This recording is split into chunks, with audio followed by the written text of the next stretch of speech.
It's my privilege as president-elect of the club to welcome you to the Rotary Club of Tulsa. I'm filling in today for President Becky, who is not with us here today. She will be back next week, so it's my privilege. And it's great to hear that buzz of conversation going on right before the meeting. It shows we're having a great time together. Let's begin our program today with invocation from Tiffany Egdorf, followed by song and pledge from Kaiden Kriegbaum, visitor introductions from Ed Monette, and new member introductions from Mike Rogers.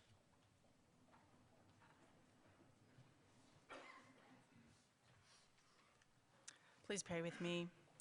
Loving Creator, touch our hearts with the glorious oneness of all creation as we strive to respect all the living beings on this planet. Penetrate our souls with the beauty of this earth as we attune ourselves to the rhythm and flow of the seasons.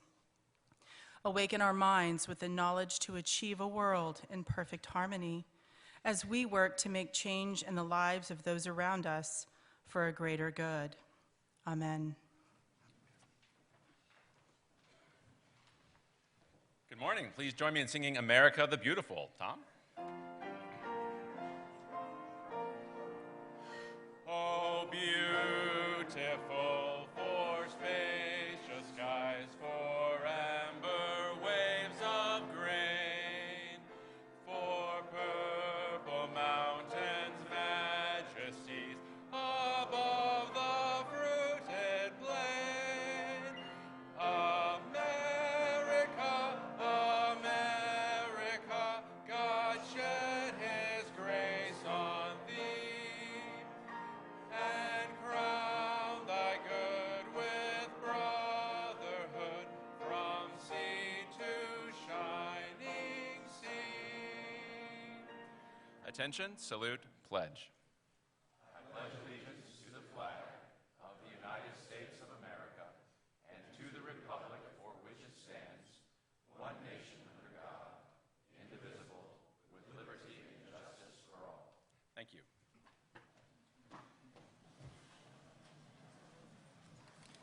Welcome again to the Rotary Club of Tulsa. We have a lot of guests today, but before we get started, I do want to kind of give us a little cautionary tale. Both major public universities have homecoming this weekend, and I want to tell you what happened to a good friend of mine last year. Going to homecoming, had two really nice OSU tickets. This was a Stillwater homecoming, obviously, and popped into Quick Trip to get a little beverage before he hit out on the highway, and left the two tickets up on his dashboard. And he wasn't gone 2 minutes. Came back out, his window had been smashed in, and 4 more tickets were left on that dashboard. So let that be a lesson to all of you. So, as is our custom, I will introduce our guest and their host Rotarian. If you'll stay in briefly and then sit back down, we will hold our applause and welcome you all in unison later on. Brian Bovard has 2 guests from the outdoor classroom, Christian Jarvis and Faith Jones. Phil Viles has Mary Baker Shaw, a Cherokee councilwoman, and Kirk Kickingbird. Tiffany has a few guests. Tiffany Egdorf, excuse me. I know her as Tiffany. Lee Egdorf, some relation there. Wayne Beveridge. Jerry Barrientos has with her Lupe Latimer, Brian Hartley, Brandon Caruso, and B.K. Rogers. Amy Main is the guest of Jane Carlson. Heather Dusenberry is here with Monica Martin. Mac Finlayson has as his guest Derek Frazier. Rob Jones has Hannah Demuth. Graydon Yohe is here with Michael Whalen. Will Smith brought Chase Curtis. Absent Becky Fields has with her Mark Burton. Let's give them all a warm Rotary welcome. A couple of visiting Rotarians from the North Tulsa Club, past District Governor Wallace Williams. And from the Rotary Club of Broken Arrow, Janie Green. Thank you all for being here, and please come back.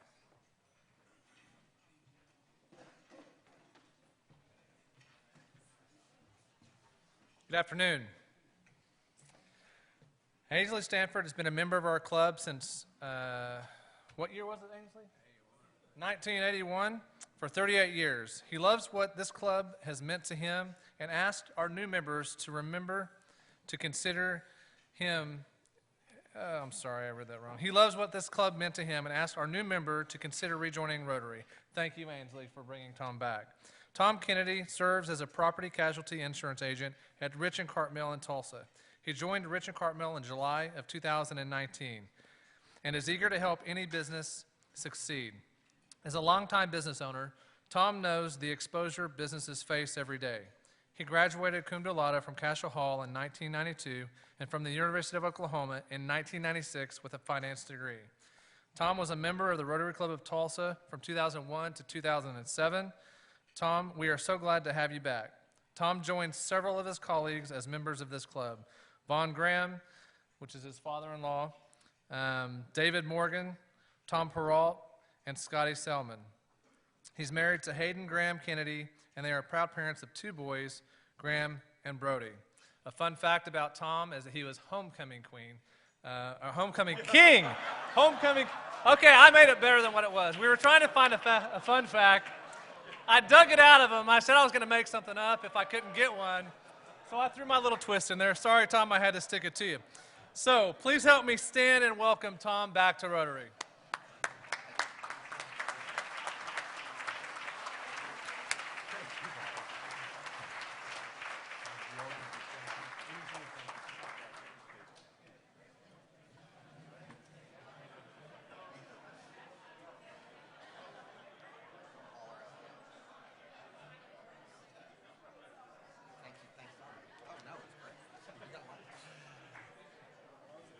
Well, all kinds of things that we learn here at Rotary, right? Well, welcome, Tom. Want to welcome you to our club and trust that you'll just bring all the abilities and talents that you have into our club. And thank you also, Mike and Ainsley, for your part in bringing this to fruition. I also want to draw recognition to Will Smith. You heard his name mentioned there, but Will, would you be able to stand up or just at least wave for everybody here? How about waving his cane? All right, Will. Will has been absent for quite a period of time, and we are so glad. We welcome you back, Will. It's so good. When you walked in today, brought a smile to my face to have you here. So glad to have you a part of it today. Special thanks today to our sponsors for this week, Fine Airport Parking. As you see up there, Sherry Fine and Chris Ambergy. Are you here today, Sherry and Chris? Good to have you here. Thank you very much, Sherry. Thank you for your support. We really appreciate it. Great opportunities in parking. We'll be out there Saturday. Committee meetings. Just to announce a couple of committee meetings. Shop with a Cop, room 231. Foundation Grants, room 232. Rhythm and Brews, 233. And you're going to hear a little bit more about that again in just a little bit. And programs in 234. And that'll happen right upstairs right after our meeting is over today. Upcoming programs. On October 23rd, Sean Copeland, who's the president and CEO of Regent Bank. He's also the Secretary of Commerce and Workforce Development for the state of Oklahoma, a name that we all know, and he has 2+ full-time jobs, I think, but a great speaker. He'll bring some great insight to the state. That position that he has with the state is a volunteer position, from what I understand, just giving of his time in that respect. And then following that, medical cannabis on October 30th, and no, there will be not free samples handed out at that meeting, too. So let's see if we can hold the attendance without that, too. So some great programs that are coming up, and read your Monday Minute that Tina sends out every Monday morning for us, because that just really gives us a peek into the future, tells us a little bit more about our speaker, which we will find out about today, and upcoming programs and opportunities. And I think it's time for Sarge. Are you ready, Sarge? I think yes, I am. Okay, come on up. All right. How is everybody today?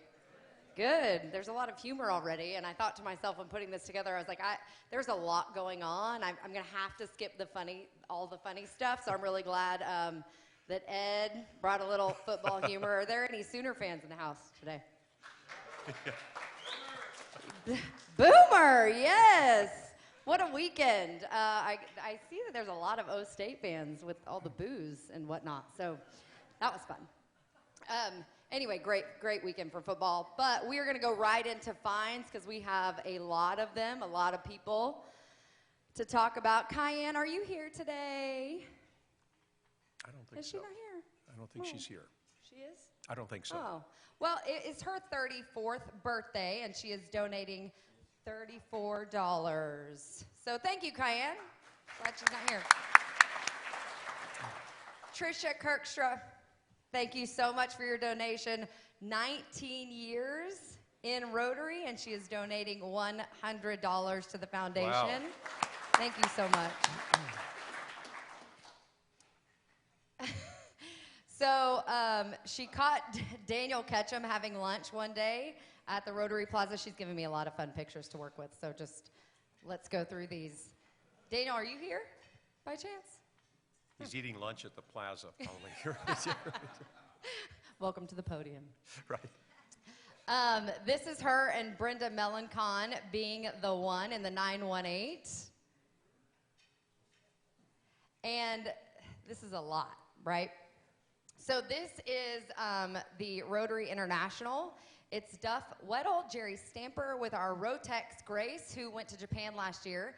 And this year's Inbound, Andy from Taiwan, who is being hosted by the amazing Jamie and Jason George family, giving Jason a big shout out for all they are doing for Rotary Youth Exchange.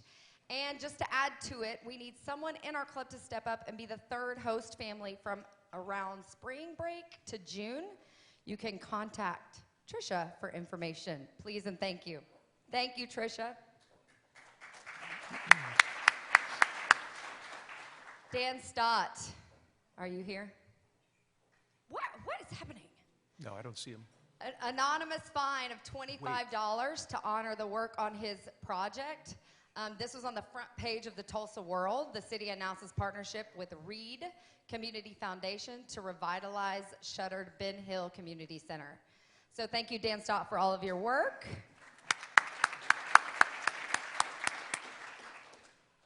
Charlie. Where are you at, Charles? There you are.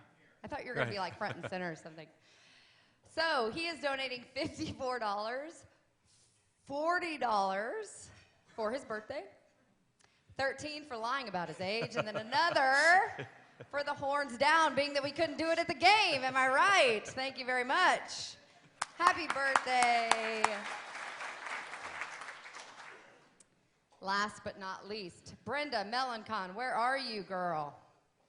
So Brenda is being recognized by Leadership Tulsa, and she is actually being given the Paragon Award. Bill wanted to donate to the foundation in honor of Brenda Melancon to benefit the Waterwell Project. This is the highest award that the Leadership Tulsa gives out. So Brenda, thank you for everything that you're doing. Yeah.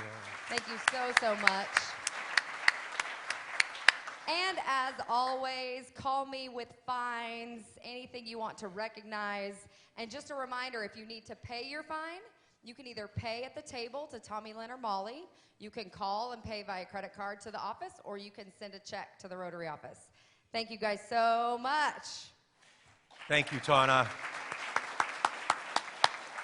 You know, I just want to interject a comment here. Tina and I had the opportunity about 2 weeks ago to the Large Club Rotary Conference. It was in Chattanooga, Tennessee, and we came back really pleased with how our club is doing, some of the unique ideas that we have been already incorporated into our club, checking in electronically. That's not done in a lot of different places.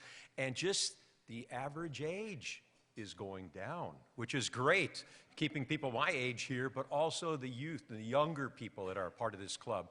That was something that we, as talked to other members or other executive directors and leaders of other large clubs across the United States, we probably have one of the lower average age for the large clubs, which we're really, really pleased. So thank you to everybody who's bringing in new members, the members who are of my age and older, younger, whatever, who are staying and being a part of it.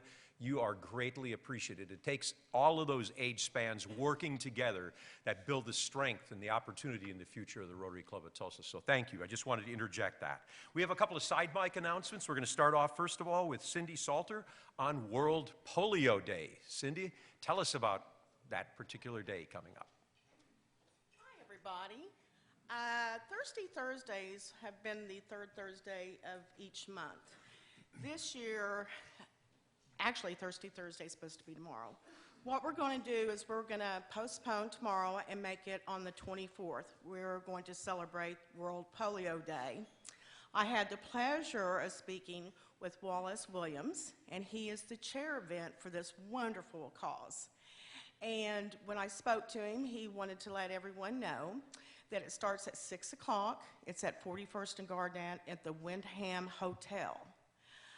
It's an event. There'll be some surviving polio people that have suffered through this, and there'll be donations, there'll be food, and if you will RSVP, he has put an email out. I don't know if you all have received this, but check your email, and there is a area to click on to register. You can pay at the door. It's $15 a piece. You can pay cash or credit card. So I just want to say thank you for what you're doing. Thank you. Thank you very much, Cindy. If you have any questions, Cindy will be at the table right up in the front here afterwards for a few minutes. You can ask those questions over at that time. Next, we have Heather Dusenberry coming up to tell us about Rhythm and Brews. Exciting time, 2 weeks from this coming Saturday. Tell us about it, Heather. Right up. Hi, I'm Heather. I've been working as the vendor liaison for Rhythm and Brews. Quick question, who here likes wine, beer, or food? You're all welcome. So November 2nd, it starts out with a brunch in the morning for sponsors only. Then it moves into an event that's open to the public. So it's going to be a really, really fun event. We've had a lot of events kind of like this in Tulsa before, wine and roses, things like that, where you walk around, you snack on food, you have a drink. We're trying to do something different. We're taking wines. I've been working with the different vendors, and I'll go to a restaurant, have them pick out a food item, and it's not that same scoop out this and put it on a plate that you've seen at every event. We're doing cool food. We're doing fun stuff. Celebrity Club is coming. It's the day after they reopen. I know everybody in here has probably been there before. So they're coming out with their Caesar salad, just to let you know it's still going to be in existence. I'm pairing that with some wines, specifically wine and food or beer and food pairings. That'll be a lot of fun and a lot different. Lowwood's going to be out. They just opened a couple weeks ago. So it's not going to be your normal players. It's going to be a lot of fun new food vendors. And then breweries, we've got Welltown coming up. They've got a 13-foot derrick that they're serving beer out of. There's discussion of a motorcycle that serves beer. We're still working on that. So it's not the average event. It's going to be a lot of fun. You guys all need to go buy your tickets today. Once you buy your ticket, you'll actually just get a wristband at the door, so don't stress about not getting any of that. And you should all have something in your email with more information, but I'll be here and I'll be at the committee meeting if anybody has more questions. Thanks. Thank you, Heather.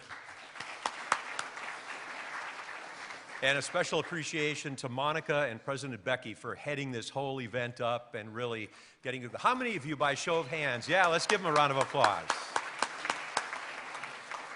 The first year of any event is always an opportunity. Didn't say challenge, okay? It's an opportunity because it's a new thing. Henry Iba Award is not being held this year, and that's been a favorite for so many years, but this is a new twist, new opportunity. How many of you, by show of hands, already have your tickets for Rhythm and Brews? Yes, already. Now, those of you who are still contemplating it, stop by Heather, stop by and pick them up today. That would be great because you're showing not only support for the Rotary Club of Tulsa, but just it's the gathering place. It's a fun place to be. It's a wonderful time. And for the price that the tickets are and the admission, and for those of you, it's a great opportunity. For those of you who still haven't considered a sponsorship, and before I even mention that, I want to thank you, those who are sponsors, and again, I'm going to take a risk on this one, but if you're a sponsor, raise your hand if you've made that decision. Thank you all. Thank you all very, very much. You're the pioneers of this event, so thank you very, very much. Really appreciate that. And if you are interested in hearing more about sponsorships, stop out at the side table out on the front here, on the side, I should say, right after the club, and you'll get some information about that. So thank you all for your support in advance of this. Next side mic is Tricia Kirkstra, going to tell us about the Rotary Youth Exchange. And congratulations and thank you for your donation today, Tricia. Thank you very much. Greetings, everybody. Okay, remember this as I give my announcement. 80% of executives surveyed say they did not promote someone not for their technical skills, but for their lack of communication and social skills. Maybe you're one of those executives. So we are now accepting applications for high school juniors and seniors to go study abroad next year, to go do their junior or senior year in another country, in another culture, in another language. This is an awesome opportunity. Applications are due by November 15th. We will do interviews the week of November 18th here, and if we pass the student along to the district level, they'll do interviews the first week of December. So, why would you want your teenager out of the house for a year? Not just to save on your car insurance. You're going to save money on your car insurance and your groceries, but research backs up some of the skills that our students that we send, they come back with these skills. Now, I don't have time to read all my stats, but I'm going to give you just a couple of them. So there's an American field research study done. So control group, the kids go on exchange. They're a pre-test and a post-test when they return, 6 months after they get back. From 4 points to 15 points higher on some of these skill sets. Awareness and appreciation of host culture and country. Understanding other cultures. Adaptability, the ability to navigate different situations in your life. Critical thinking, every young person needs that, and especially as they become members of our workforce. Independence and responsibility for self. So, Rotary Youth Exchange is the most affordable and value-driven exchange program out there. I've done the research, I know how much they cost and what they get. Students who go on our youth exchange program have the safety net of Rotary. When my son went on exchange, I felt so much more better for him being with Rotarians in another country than a first year at OSU. So anyway, you do have that. Now, students will come back with experience that impacts their life, right? Some will choose to remain involved in a real global and multicultural lifestyle. But all of those kids who go and come back, they will return with higher levels of self-assurance, ability to deal with change, adaptability, heightened social and communication skills, and the ability to build positive relationships. That's what we're doing as Rotarians. There's 8,000 to 10,000 kids that go on exchange every year. We're going to send 1 or 2, so they're part of it. So be a part of it. Tell your neighbor's kid, your grandchildren, your niece and nephews. Have them at least look at the website and maybe think about it. All right, we're in District 6110, right? The website, 6110studyabroad.com. So have them check it out. Is Duff Weddle here today? Okay, Duff Weddle, myself. Oh, Duff, stand up so everyone knows who you are. Duff is in charge of the outbound program for the whole district. He's the man who knows all about it. I can also help you with it. So thanks for your time. I appreciate your attention. Thank you. Thank you, Tricia. I have heard about Rotary during the entire, Youth Exchange during the entire time that I've been a Rotarian, a number of years. But I have grown to appreciate it more and more each year, and meeting the students who are, whether they're brought in from another country or those that are outbound. It is so true, the experience that they get, the net and all of that, I could just ditto, amen, everything that you said on that. So it's a great opportunity for our Rotary Club to stand out and be a part of something on a far bigger scope than we can even imagine, affecting the world and impacting the world. So thank you again, Tricia and Duff, and all of you for your help on it. It's a tremendous program. Our Rotarian of the day is Chris Benge, probably not a stranger to many people in here at all. Chris is a native of Tulsa and proud member of the Cherokee Nation. He's also an Oklahoma State University alum. He worked with his father in a small family-owned painting and construction business for 15 years before entering the Oklahoma legislature. Chris served in Oklahoma House of Representatives for 12 years. During his time in the House, he served for 3 years as chairman of the House Appropriations and Budget Committee and Speaker of the House from 2008 to 2010. After leaving the House and Speaker position due to term limits, he returned to Tulsa to work as an advisor for then-Mayor Dewey Bartlett. And in 2011, he was named Senior Vice President of Government Affairs for the Tulsa Regional Chamber of Commerce. In 2013, November of that year, he was appointed Oklahoma Secretary of State by Governor Mary Fallin.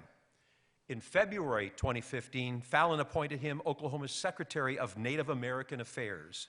Chris began serving then as Fallon's Chief of Staff in October 2016. In 2019, he joined OSU Center for Health Sciences and now serves as Executive Director of Rural and Tribal Health Policy at the Center for Rural Health. In my opinion, there's nobody of more integrity and better suited for this position and for any of the positions that he had before than Chris Binge. Please join me in welcoming Chris Binge.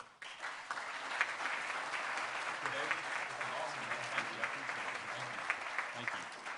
Good afternoon, everyone. It's good to be with you today. And when Mr. Viles called me to ask me to introduce the speaker today, I was really excited when I saw who he was and his profile. And as was mentioned, I served for a while as Secretary of Native American Affairs for Governor Fallon for 4 years, actually. And I got to see firsthand the growth with tribal economies. And not only the economies, but the growth in leadership. I got to see many partnerships between the state and the tribes.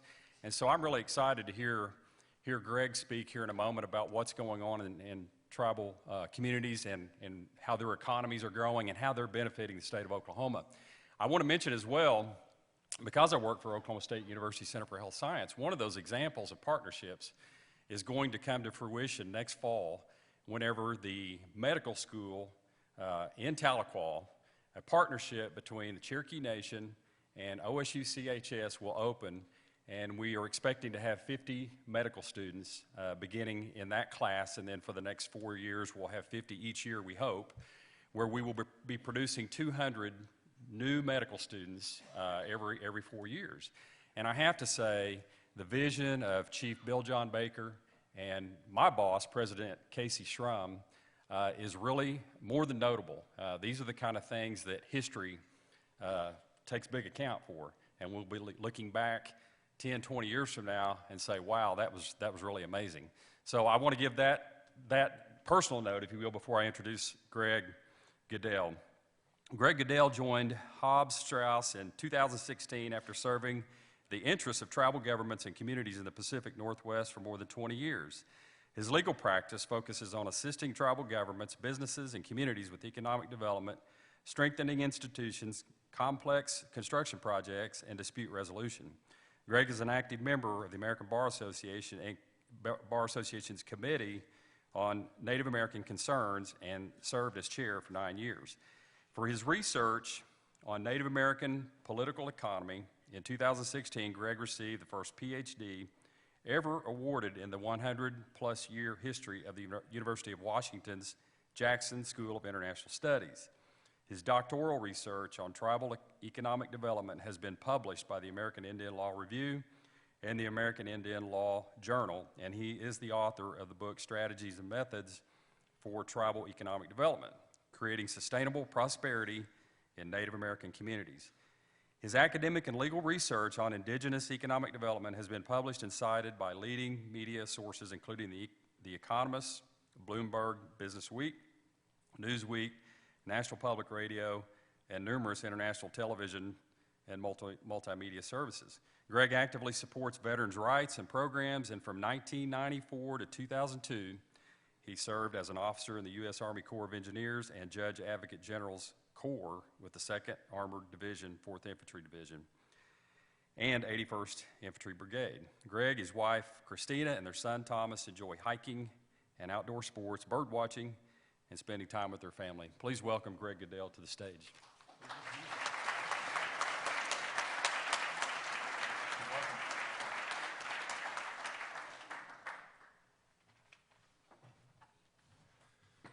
Chris, thank you very much, and thank you to everyone here for the opportunity to join you today. I'm just really grateful to David and to Becky for giving me this opportunity. I have since childhood been very aware of the good works that Rotary does, particularly in the rural communities where I have lived most of my life, and the things that Rotary does produce results that often would not otherwise be attainable if not for the work that you do. And so to be here today and share this day with you, I'm tremendously honored and privileged and very thankful for that. I want to give special thanks to your longtime member, Professor Phil Viles, who was instrumental in conceiving and organizing and helping me in terms of getting to be here today. And I know that many of you, as his fellow Rotarians, have known him for even longer than I have. And of the countless things that I appreciate about him, one of those things is he is very direct and forthright when there are things that we need to know. And it was that way when he first contacted me about the idea of appearing here today. And he called me and he said, now, this is Rotary, and as you know, we are discerning in the selection of our speakers. And there are two scenarios that we are trying to avoid with these presentations. The first is to have someone who may know something about the topic, but isn't really a very good speaker. And the second scenario we're trying to avoid is someone who may be a decent speaker, but doesn't really know that much about the topic. I thought about that for a moment, and I said, so if I'm putting these two pieces together correctly, you're looking for someone who doesn't know very much, isn't a very good speaker, and the first person you thought of to call was me. And he said, yes, that's right. No, he did not say that. Wonderfully, wonderfully helpful, and thank you, Professor Biles, for everything you've done to make this possible for me today. As Chris mentioned, most of my professional work is focused on the economic development opportunities for Native American tribes. I'm a practicing attorney with the Hobbs Strauss Law Firm, and in addition to that, do academic research and pro bono work, really designed to try to identify and help create and facilitate economic opportunities in tribal communities. And I think as a general matter, people are familiar with the fact that throughout the United States, tribal communities have tended to lag behind the national averages in economic indicators, sometimes quite severely. Typically, when we look at the aggregate of tribes altogether, the unemployment rates and poverty rates are double the national average, and we see a distinct lack of opportunity in many areas due to a number of factors, some historical, some geographic, and some specific from tribe to tribe in all of the different locations. But in every case, there really are both a set of tremendous needs and also significant opportunities. And it's really the nexus of those two things, creating opportunities to meet needs, that is of personal interest to me and where I have the privilege of working with tribes here in Oklahoma and throughout the country. And when it comes to tribal economic development, Oklahoma is a wonderful place to be. It is a place where there is vibrant tribal economic activity of all sorts. And it is a place where needs are being met and opportunities are being created in some very unique, interesting, and progressive ways. Still much to do, and it's something that all of us who are in the tribal space working are endeavoring to do regularly. Some of the things that are going on here in Oklahoma in terms of tribal economic activity have been very successful and noteworthy, and I'm imagining that many of you have seen recently discussions in the news about the idea of looking at the gaming compact between the state government and the tribal governments here in Oklahoma. That is the legal foundation for which one of the more high-profile tribal economic activities occurs, and that's our casino gaming. And I think in the weeks and months to come, there will be no shortage of news that talks about the different positions and things people are trying to do with regard to the future of gaming in Oklahoma. What I thought we could do today is look in more depth at the nature and the results of tribal economic activities, including gaming, here in Oklahoma, and get more understanding and context for these types of discussions where people are talking about what would the future look like. And to help in that regard, there has been a landmark study, research study, that has been published just this summer here in Oklahoma that we will take a look at in some detail today. It is a collaboration between the Oklahoma Tribal Finance Consortium, which is a nonprofit organization where most of the members are tribal CFOs, treasurers, people working on the finance and business side. The Oklahoma City University, which has very strong research programs and for many years has worked very closely with the tribes throughout the states, in particular on the business side of things. And the tribes themselves throughout Oklahoma. We have 38 federally recognized tribes in Oklahoma, all of which are working both independently and together on economic projects, and they were involved very much in producing information that has now been published in a study. And if I hit my clicker, I'll go to the first step. It is called the Oklahoma Native Economic Impact Study, and this came out just in July after, I would say, 18 months or so of intensive research. That research was led by Dr. Kyle Dean at Oklahoma City University, somebody who has been, for a lot of his career, very much involved in understanding, studying, and publishing research on tribal economic activity. And that in itself, one of the reasons why this is a landmark study. Getting data on tribal economic activity can be rather challenging at times because tribes, as sovereign governments, are not subject to the same public disclosure rules as, say, a city or state government would be, or a publicly traded corporation. So typically, tribes are not regularly producing for public consumption the type of economic data that we can see from other institutions. And if you want to know about the history or current activity in a tribal economic context, you really can't go to some of the standard sources like Bloomberg and what have you. You have to go inside, and you've got to be able to work collaboratively with the tribes and engender trust there to get that information shared. And that's really what we have here is for the tribes in the state of Oklahoma, so not one or two, but really statewide. We've got now a set of data and information that is very comprehensive, very broad in talking about what is happening throughout the state on a daily basis. So I don't know if everyone can see in the back all of the data on the slides. It's all right. If you can't, I'm going to recommend to you at the conclusion of this presentation the full website where you can get all of the detail on the study. But really just a couple of slides for today with some highlights from the Economic Impact Report that give some specific numbers to the way tribes throughout Oklahoma are doing things that are beneficial to the state's economy. The top line going left to right across talks about jobs. When you go through communities where tribes are located, you will certainly see businesses where tribal members are employed, but in many cases, a lot of the employees that tribes have working in their enterprises are not tribal members. They go well beyond their own communities to employ Oklahomans.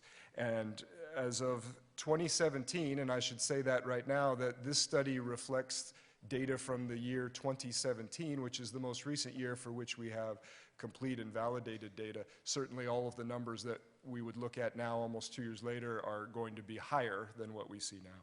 But throughout Oklahoma, as of 2017, 96,177 jobs, and these figures are approximated to the best extent possible, but supported in this state, and that's tribal and non-tribal employees. So those are people throughout the state who are working, taking home paychecks and benefits and supporting their families specifically because of tribal economic activity. What that translates to in terms of dollars for wages and benefits to workers in Oklahoma, $4.6 billion for the year 2017. And again, we would expect that number would be higher now. So right off the bat, in terms of the number of people and the amount of money that is coming to this state and being productively used within our state because of tribal economic activity, really significant number, 4.6 billion. The next line, and this goes directly to the area where Chris is working and being a pioneer, and the people that he is working with are doing tremendously exciting and absolutely necessary things, is healthcare.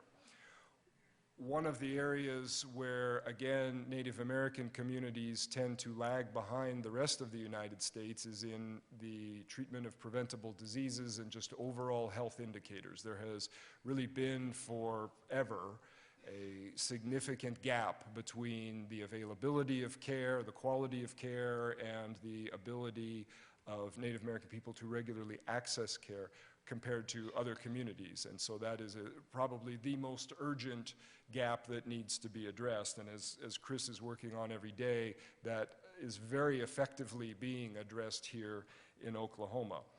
One of the key indicators when it comes to healthcare, and we're talking again in the economic sense, is how do tribal dollars match up with state dollars? How is care for Native American people being provided, and essentially who's paying for it, and how do those dollars circulate through the system? One of the great benefits of having the tribal presence in Oklahoma when it comes to healthcare is that tribes have the ability to have people treated through federal programs and programs where the state would typically be making a financial contribution, but that state contribution is not necessary. The tribes have relationships with federal government agencies and federal programs that provide direct funding that makes it so state dollars that normally would go to support the health care of an Oklahoma resident who happens to be a tribal member don't have to go there because the tribe and its relationship is taking care of it. So that money that the state has to promote health care gets to go farther than it otherwise would. And for 2017, $213 million was paid in Medicaid expenditures at tribal health care facilities. So all throughout the state of Oklahoma, for that particular year, over $200 million in health care was being provided specifically at tribal medical clinics, health clinics. We have some hospital clinics now, and I'm very excited about what's coming in terms of the training of doctors here.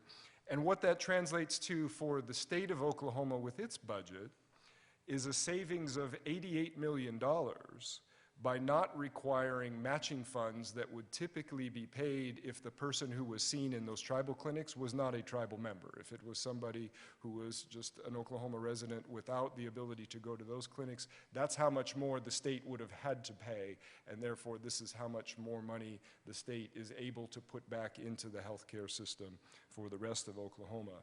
And again, when we look at these numbers and we think in terms of the economics, these are our direct expenditures that you can take and see revenues coming in, monies being saved.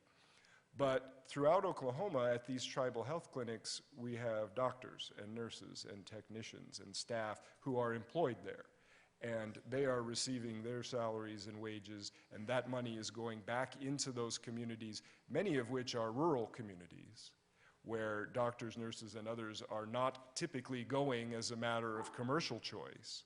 And so those communities are receiving not just the healthcare benefit from these investments, but the carrying forward benefit economically of all of that capital that stays locally in the community and the strengthening of those communities as a result. So for each of these things that we're looking at, we really see both direct financial impact and a more significant, not quite as visible, but very real impact economically for the benefit of the state of Oklahoma.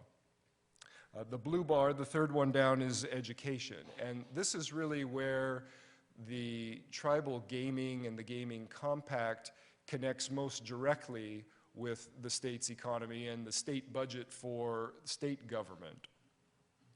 The Gaming Compact is the legal agreement between the state of Oklahoma and Native American tribal governments here in Oklahoma that essentially sets out the rules and procedures for how casinos are operated in this state for that level, and there's also a federal component to that as well. And part of the Gaming Compact is a transfer of funds known as exclusivity fees, where the Native American tribes that operate casinos pay a fee to the state of Oklahoma.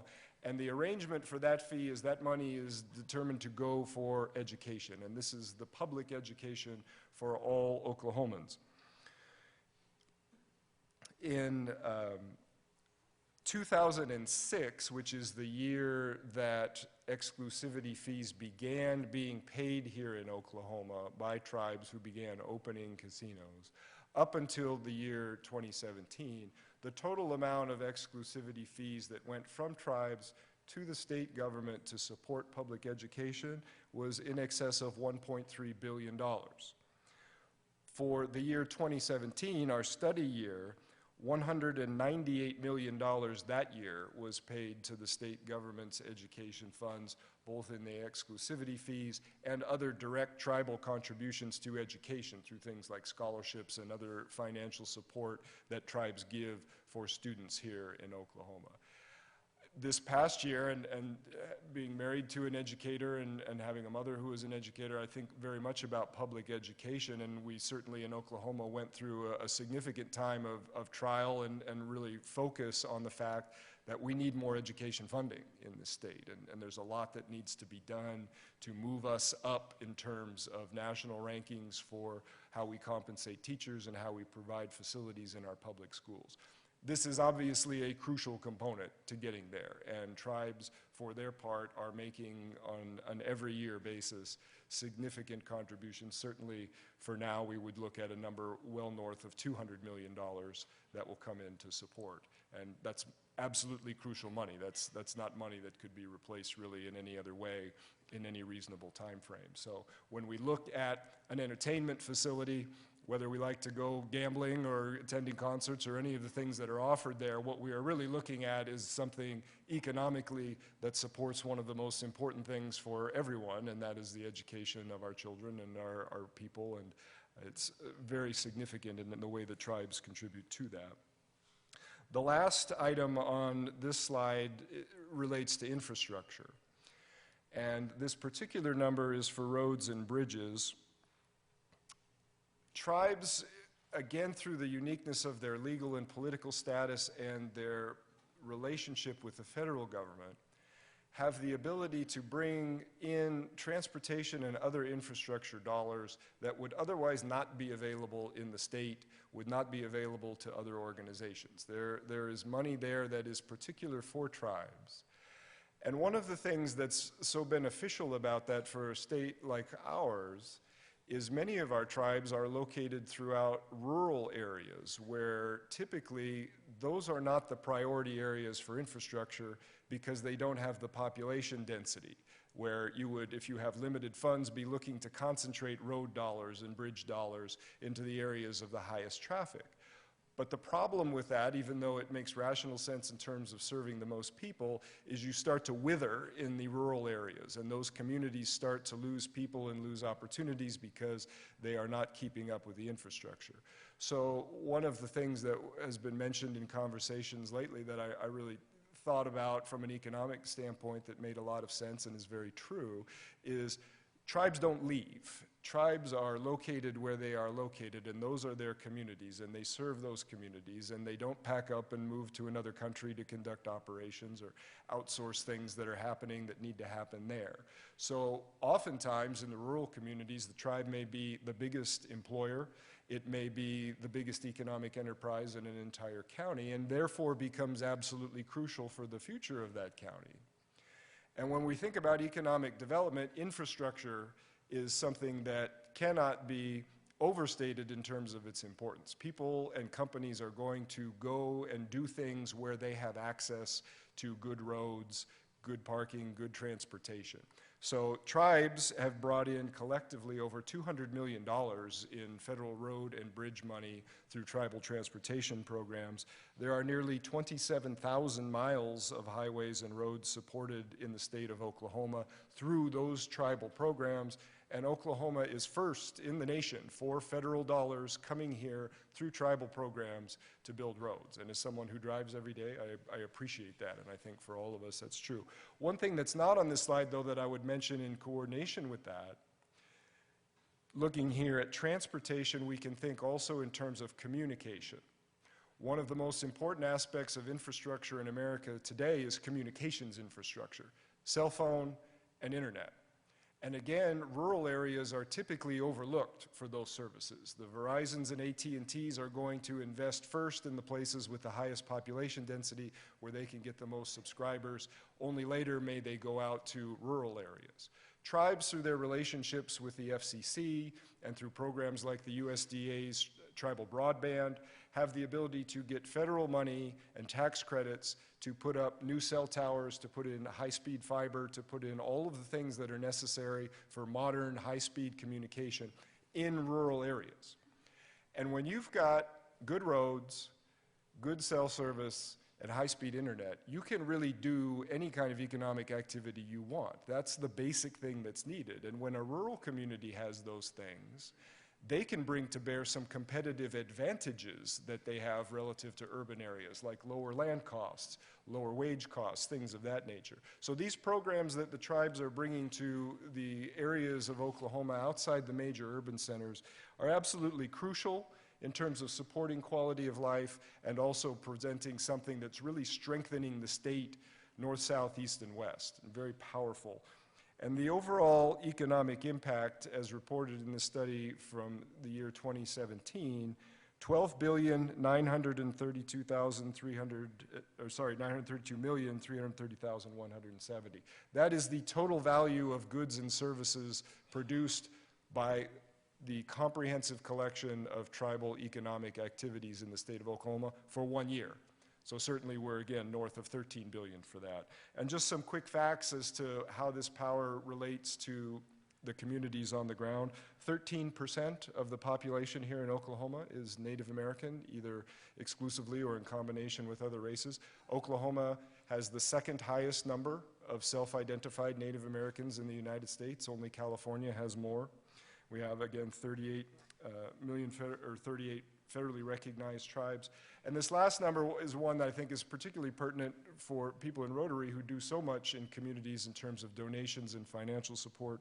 $61 million for 2017 donated by tribes to support community activities, sponsoring Little League teams, putting on festivals, providing scholarships, things of that nature. The same mission that Rotary fulfills, tribes are also fulfilling in their communities and with their particular focus.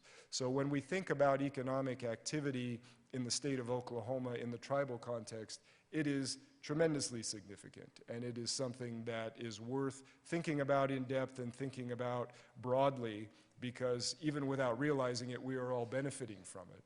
And the more that we are supporting tribes in their economic activities, I think we will continue to see more positive development throughout our state, both on the infrastructure level, on the community level, and most importantly, on the human level. So that is the end of my comments, and I know we're right about at the time to turn the mic back over, but if anyone has any comments or questions that we could do now, I would be happy to do that. Otherwise, I will stay around afterwards and speak with anyone directly. And again, recommend you to a website, oknativeimpact.com. That's where you can get the full detail on the report and some nice photographs. If you didn't get that, then I've got a card that I can share with you and change that to you afterwards. Yes, sir.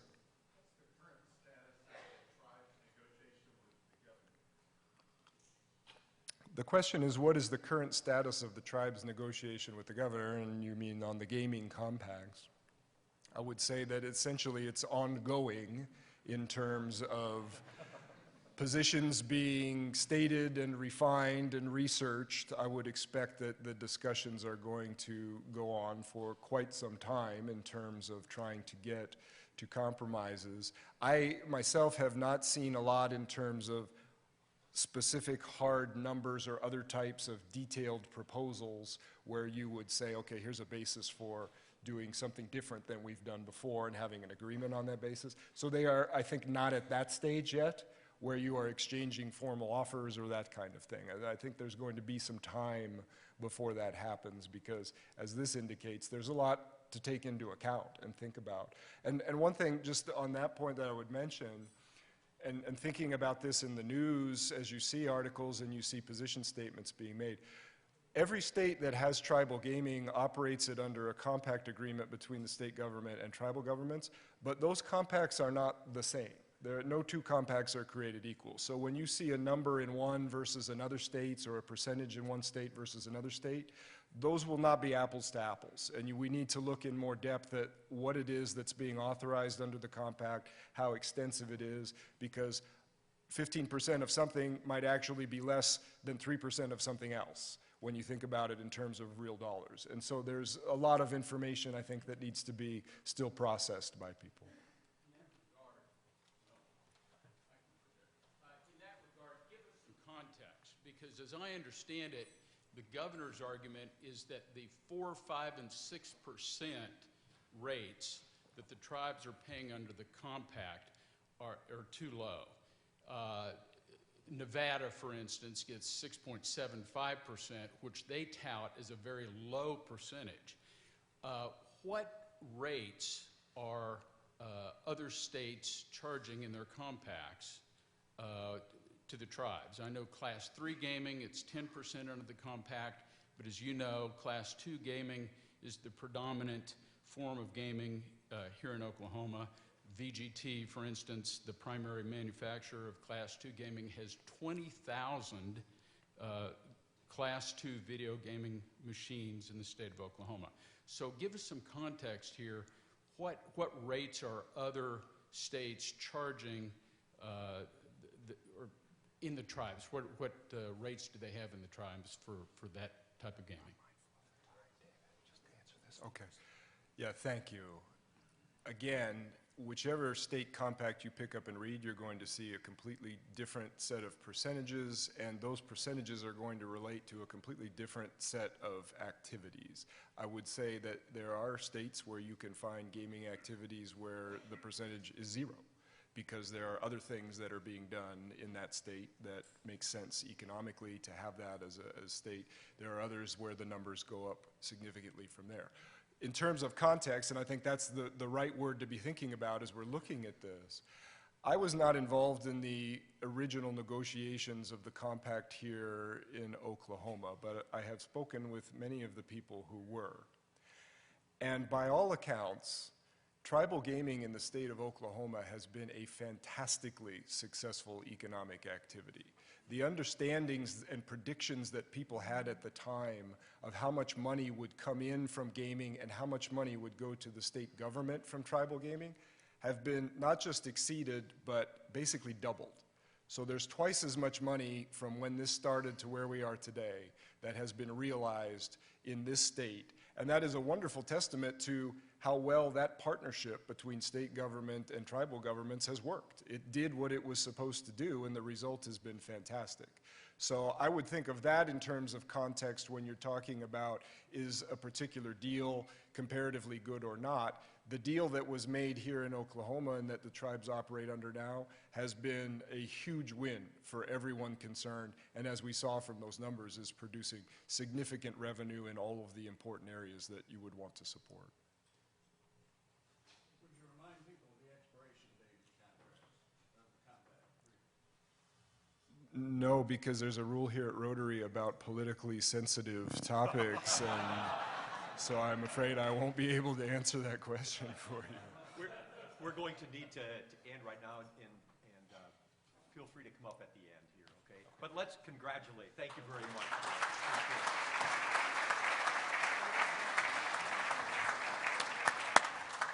Thank you very much, Greg, and I apologize for cutting those questions off, but in respect to our speaker and to the other obligations of our other fellow Rotarians, we would encourage you. This is the value of Rotary. You have engaging speakers on engaging topics brought in by people like Phil Viles and so many others, where we can all learn so much about the issues and be informed on that, because a well-informed citizenry is a better informed electorate. So I thank you very much again, Greg, and thank you, Chris, for the introduction. A book in your honor is going to be recognizing today for our Partners of Education program, which is our Celia Clinton School. The book this week is entitled The Spooky Express, Oklahoma, a Halloween thrill ride, in no way related to the topic of today. But anyway, related to the speaker. So thank you again. And again, our speaker, Greg Goodell, will be up here. Please engage him in questions that you may have, along with Rhythm and Brews out in the hallway and other things. Anyway, thank you again for being a part of Rotary. Let's go out, be Rotarians and examples of our club, and have a wonderful week. We are dismissed.